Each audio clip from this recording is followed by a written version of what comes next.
حضرت بلال رضی اللہ تعالیٰ عنہ کے گلے میں رسی ڈال کے جب مکے کی گلیوں میں نوجوان دوڑایا کرتے تھے تو جو لوگ حضرت بلال کے قریب سے گزرتے تو گزرنے والے بھی عجیب بات کرتے۔ کوئی کہتا ذرا اور کلمہ پڑھ، کوئی کہتا بلا اپنے رب کو تجھے بچائے، کوئی کہتا بلال تجھے کیا ضرورت پڑی تھی یہ سارا کچھ کرنے کی۔ ایک آدمی آیا، کہنے لگا بلال اگر تیرا رب سچا ہے، تیرے رسول سچے ہیں، پھر تجھے بچاتے کیوں نہیں؟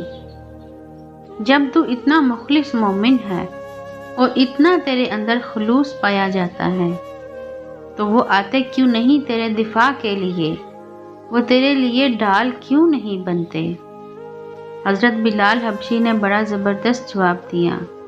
جناب بلال کہنے لگے میں مخلص تو ہوں، میرا رب قادر بھی ہے، لیکن فرمایا جب تم جاتے ہو نا بازار میں برتن خریدنے، مٹی کا برتن لینا ہو تو ذرا ٹھوک بجا کے چیک کرتے ہو کچا ہے کہ پکا۔